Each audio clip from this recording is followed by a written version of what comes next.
ನಾಲ್ಕನೇ ವರ್ಷಕ್ಕೆ ಅಹಿಂದ ಸರ್ಕಾರ ಪಾದಾರ್ಪಣೆ. ಈ ಹೊತ್ತಲ್ಲೇ ರಾಜ್ಯದ ಜನತೆಗೆ ಬರ ಸಿಡಿಲಿನಂತಹ ಸುದ್ದಿ. ನಾಲ್ಕನೇ ವರ್ಷಕ್ಕೆ ಅಹಿಂದ ಸರ್ಕಾರ ಪಾದಾರ್ಪಣೆ. ಈ ಹೊತ್ತಲ್ಲೇ ರಾಜ್ಯದ ಜನತೆಗೆ ಬರ ಸಿಡಿಲಿನಂತಹ ಸುದ್ದಿಯನ್ನ ಕೊಟ್ಟಿದೆ ರಾಜ್ಯ ಸರ್ಕಾರ. ರಾಜ್ಯದಲ್ಲಿ ಸಿದ್ದು ಪಂಚ ಗ್ಯಾರಂಟಿಗಳಿಗೆ ಈಗ ಅಧೋಗತಿ. ಸಿದ್ದು ಕನಸಿನ ಕೂಸಿಗೆ ಅಡ್ಡಿ, ಅನ್ನಭಾಗ್ಯಕ್ಕೆ ಅಕ್ಕಿ ಅಭಾವ. ಅನ್ನಭಾಗ್ಯ ಯೋಜನೆಯಡಿ 10 ಕೆಜಿ ಬದಲು 4 ಕೆಜಿ ಅಕ್ಕಿ, 4 ಕೆಜಿ ಅಕ್ಕಿ 6 ಕೆಜಿ ರಾಗಿ ನೀಡಲು ಚಿಂತನೆ. ಸಿಎಂ ಸಿದ್ದರಾಮಯ್ಯ ಕನಸಿನ ಕೂಸು ಅನ್ನಭಾಗ್ಯ. ಹಸಿವು ಮುಕ್ತ ಕರ್ನಾಟಕದ ಗುರಿ ಕಂಡಿದ್ದ ಸಿಎಂ ಸಿದ್ದು. ಆದರೆ ಬಡವರ ಅಡುಗೆ ಮನೆಗೆ ತಲುಪಿದ್ಯಾ ಅನ್ನಭಾಗ್ಯ? ಸಿದ್ದು ಸರ್ಕಾರದ ಪಂಚ ಗ್ಯಾರಂಟಿ ಸ್ಥಿತಿ ಹೇಗಿದೆ? ಕರ್ನಾಟಕದಲ್ಲಿ ಎಷ್ಟು ಜನರಿಗೆ ಸಿಕ್ಕಿದೆ ಅನ್ನಭಾಗ್ಯ? ಇಂದಿರಾ ಕಿಟ್ ವಿತರಣೆಗೂ ಹಿಡಿದಿದ್ಯಾ ಗ್ರಹಣ? ಗೃಹಲಕ್ಷ್ಮಿಯರ ಖಾತೆಗೆ ಹೊಕ್ಕಿದೆಯಾ ಗ್ಯಾರಂಟಿ ಹಣ? ನುಡಿದಂತೆ ನಡೆಯದೆ ಹೋಯ್ತಾ ಸಿದ್ದು ಸರ್ಕಾರ? ಭಾಷಣಕ್ಕಷ್ಟೇ ಸೀಮಿತನ ಸಿದ್ದು ಗ್ಯಾರಂಟಿಗಳು? ಅನ್ನಭಾಗ್ಯ ಯೋಜನೆ ಸಿದ್ದರಾಮಯ್ಯ ಅವರ ಕನಸಿನ ಕೂಸು.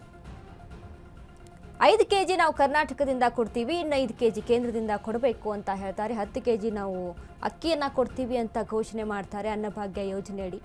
ಬಟ್ ಅಲ್ಲಿ ಕೇಂದ್ರ ಸರ್ಕಾರ ಹೇಳುತ್ತೆ 5 ಕೆಜಿ ನಮ್ಗೆ ಕೊಡೋಕ್ಕಾಗಲ್ಲ.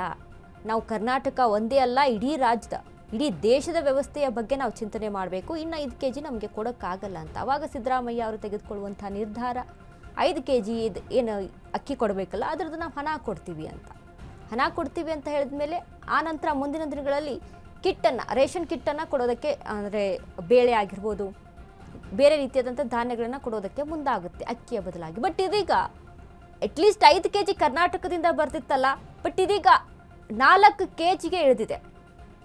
1 ಕೆಜಿ ಮೈನಸ್. ಅದರಲ್ಲಿ ಸಿದ್ದರಾಮಯ್ಯ ಅವರ ಕನಸಿನ ಕೂಸು ಅನ್ನಭಾಗ್ಯ ಯೋಜನೆ. 5 ಕೆಜಿ ಏನು 4 ಕೆಜಿ ಅಕ್ಕಿಯನ್ನ ಕೊಟ್ಟು 6 ಕೆಜಿ ಅಕ್ಕಿಯ ಬದಲಿಗೆ ರಾಗಿಯನ್ನ ಕೊಡೋದಕ್ಕೆ ಮುಂದಾಗಿದೆ.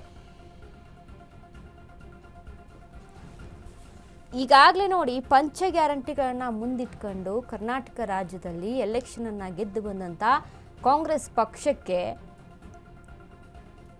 ಒಂದ್ ಕಡೆ ಪಂಚರಾಜ್ಯಗಳನ್ನ ಸರಿಯಾದ ರೀತಿಯಲ್ಲಿ ನಡೀತಾ ಇದ್ದಾವೆ. ಗೃಹಲಕ್ಷ್ಮಿ ಯೋಜನೆ ವಿಚಾರಕ್ಕೆ ಸಂಬಂಧಪಟ್ಟಂತೆ, ಯುವ ನಿಧಿ ವಿಚಾರಕ್ಕೆ ಸಂಬಂಧಪಟ್ಟಂತೆ, ಯುವ ನಿಧಿ ಇತ್ತೀಚೆಗಷ್ಟೇ ಅದು ಮುನ್ನೆಲೆಗೆ ಬಂದಿರುವಂಥದ್ದು. ಬಟ್ ಅನ್ನಭಾಗ್ಯ ಯೋಜನೆ, ಇಂದಿರಾ ಕಿಟ್ಟು ಕೊಡ್ತಾ ಇದೆಯಾ? ಸರಿಯಾದ ವ್ಯವಸ್ಥೆ ಆಗ್ತಾ ಇದೆಯಾ ರಾಜ್ಯದಲ್ಲಿ? ನಾವು ಗ್ಯಾರಂಟಿಯನ್ನ ಸಕ್ಸಸ್ಫುಲ್ ಆಗಿ ನಾವು ನಿರ್ವಹಿಸ್ತಾ ಇದ್ದೀವಿ ಅಂತ ಭಾಷಣದಲ್ಲಿ ಹೇಳುವಂತ ಇದೇ ಕಾಂಗ್ರೆಸ್ ಪಕ್ಷ, ಇದೇ ಸರ್ಕಾರ ಅದನ್ನ ಎಷ್ಟರ ಮಟ್ಟಿಗೆ ಬಡವರ ಮನೆಗೆ ಹೋಗಿ ತಲುಪ್ತಾ ಇದೆ? ಅದನ್ನ ಯಾರಾದರೂ ಗಮನಿಸಿದಾರಾ? ಅಥವಾ ಗಮನದಲ್ಲಿದ್ರೂ ಕೂಡ ಸೈಲೆಂಟ್ ಆಗಿದೆಯಾ ಸರ್ಕಾರ? ಗೊತ್ತಿಲ್ಲ. ಬಟ್ ಇಲ್ಲಿ 4ನೇ ವರ್ಷಕ್ಕೆ ಅಹಿಂದ ಸರ್ಕಾರ ಪಾದಾರ್ಪಣೆ ಮಾಡ್ತಾ ಇದೆ. ಈ 4 ವರ್ಷದಲ್ಲಿ ಇವರು ಪಂಚ ಗ್ಯಾರಂಟಿಗಳನ್ನ ಏನು ಅನೌನ್ಸ್ಮೆಂಟ್ ಮಾಡಿದ್ರಲ್ಲ, ಅದು ಎಷ್ಟರ ಮಟ್ಟಿಗೆ ಸಕ್ಸಸ್ಫುಲ್ ಆಗಿ ನಡೀತಾ ಇದೆ? ಯುವ ನಿಧಿ ಭತ್ಯೆ ವಿಚಾರಕ್ಕೆ ಸಂಬಂಧಪಟ್ಟಂತೆ ಇತ್ತೀಚೆಗಷ್ಟೇ ಅದು ಇದುವರೆಗೂ ಯಾರಿಗೂ ತಲುಪಲಿಲ್ಲ. ಕಳೆದ ಬಾರಿ ಬಜೆಟ್ನಲ್ಲೂ ಕೂಡ ನಾವು ನೋಡಿದ್ವಿ, ಅದ್ರ ಬಗ್ಗೆ ಒಂದು ಮಾತು ಕೂಡ ಎತ್ತಲಿಲ್ಲ ಸಿದ್ದರಾಮಯ್ಯ ಅವರು. ಬಟ್ ಅದು ಹೋಗಲಿ, ಗೃಹಲಕ್ಷ್ಮಿ ಯೋಜನೆ ವಿಚಾರದಲ್ಲಿ, ಗೃಹಲಕ್ಷ್ಮಿ ಯೋಜನೆ ಎಷ್ಟು ಜನರ ಖಾತೆಗೆ ಸರಿಯಾಗಿ ಹೋಗಿ ಮುಟ್ತಾ ಇದೆ? ಎಷ್ಟು ಜನರ ಖಾತೆಗೆ ಅದು ತಲುಪ್ತಾ ಇದೆ?